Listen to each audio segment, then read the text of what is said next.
Klasifikasi sistem hibrid.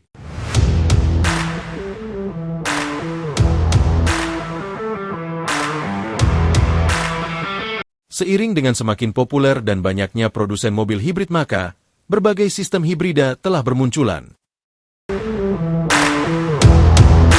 Pada video kali ini, akan dijelaskan sistem hibrid dan di sini juga akan diklasifikasikan berdasarkan fungsinya.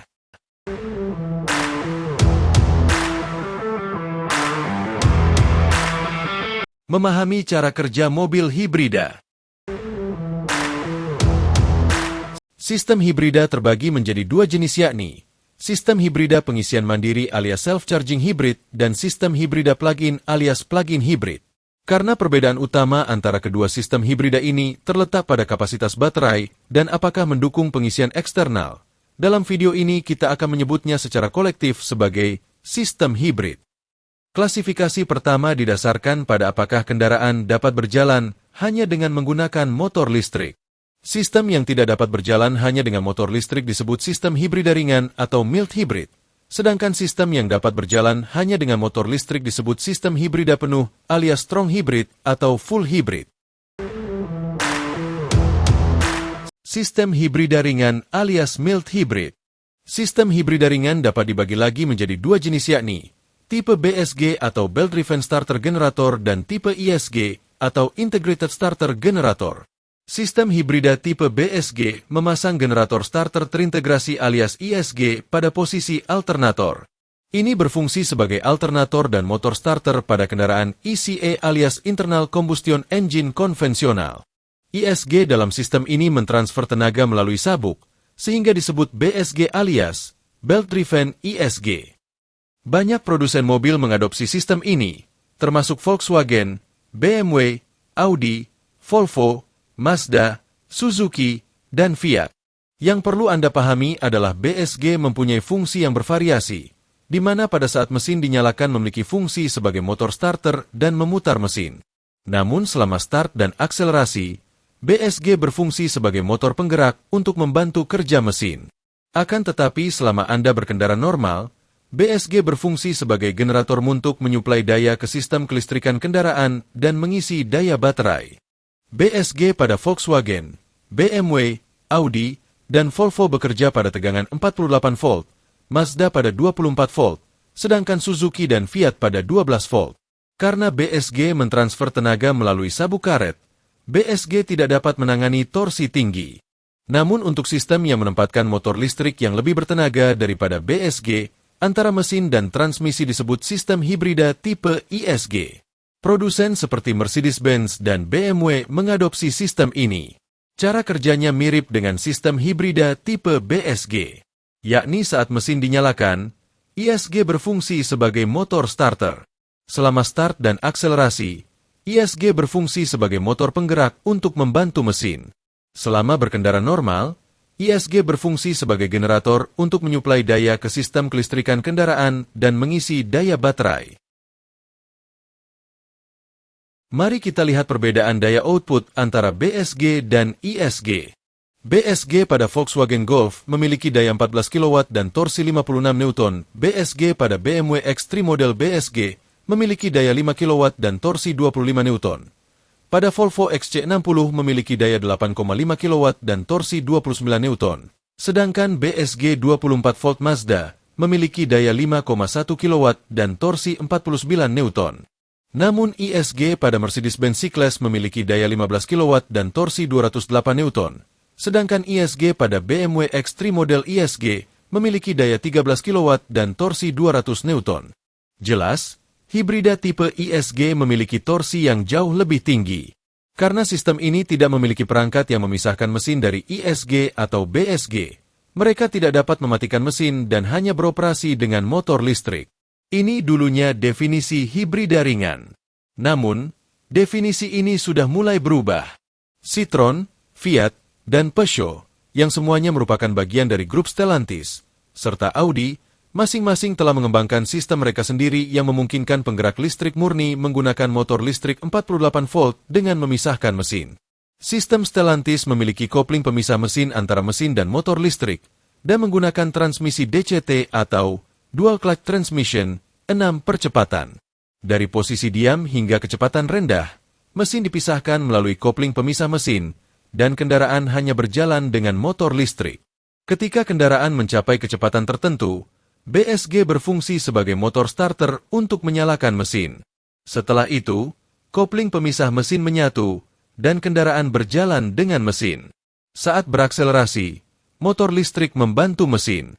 Sistem Audi dilengkapi dengan motor listrik di bagian belakang DCT 7 percepatan, dan memisahkan motor listrik dari mesin dengan memisahkan kedua kopling DCT. Sistem ini mampu melakukan start dan berjalan hanya dengan motor listrik pada kecepatan rendah, yang berbeda dari definisi tradisional hibrida ringan. Namun, setiap produsen menyebutnya sebagai hibrida ringan. Ini sedikit membingungkan.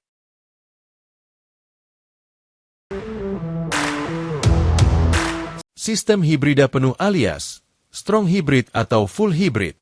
Sistem hibrida penuh dibagi menjadi 3 jenis, antara lain hybrid paralel, hybrid seri, dan hybrid pembagi daya atau dikenal power split hybrid. Sistem paralel sebagian besar digunakan pada mobil hibrida plug-in alias PHEV, dan jarang digunakan pada mobil hibrida pengisian mandiri.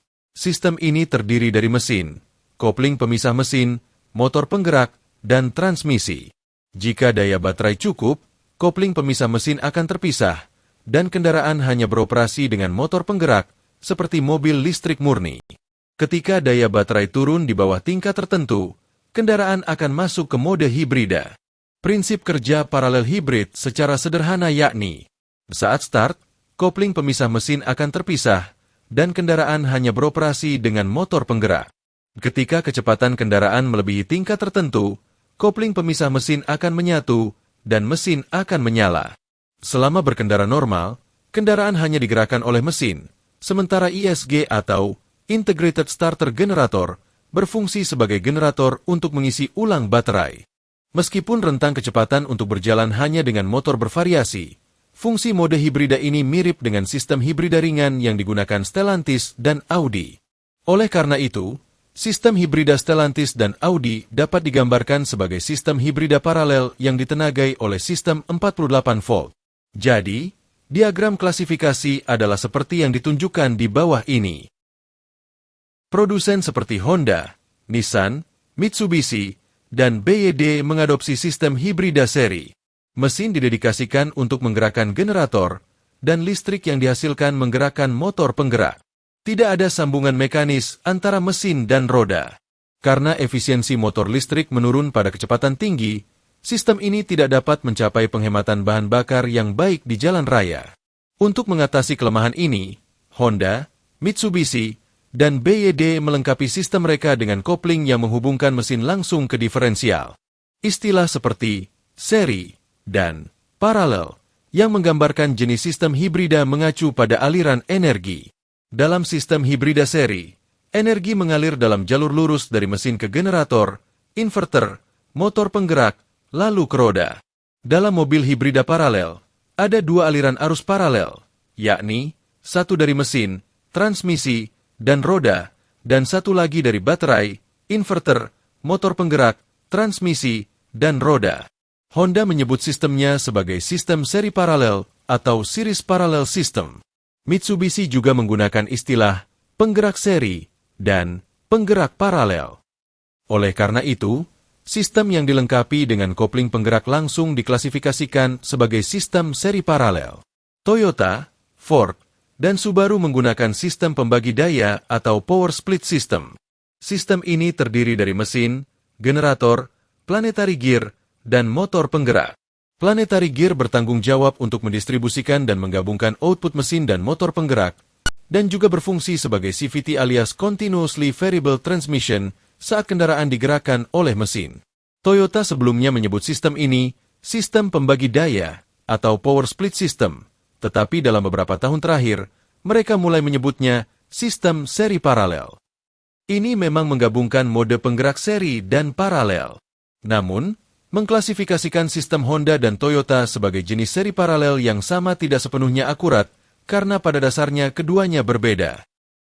Jadi, apakah cara mengklasifikasi ini yang paling jelas? Bagaimana menurut Anda? Meskipun saat ini ada berbagai jenis sistem hibrida, perkembangan teknologi terus berlanjut. Mercedes-Benz CLA yang akan datang akan menampilkan sistem hibrid ringan 48 volt, dan beberapa informasi mengatakan bahwa kendaraan tersebut akan dapat berjalan hanya dengan motor listrik hingga 100 km per jam. Nissan juga mengumumkan bahwa sistem hibrida seri generasi berikutnya akan meningkatkan efisiensi bahan bakar di jalan raya sebesar 15% tanpa menggunakan kopling penggerak langsung. Sangat menarik untuk membayangkan sistem seperti apa yang akan muncul selanjutnya. Terima kasih telah menonton. Jika Anda menyukai video ini, pertimbangkan untuk berlangganan channel kami. Sampai jumpa di video berikutnya. Serta jangan lupa share, like dan subscribe-nya.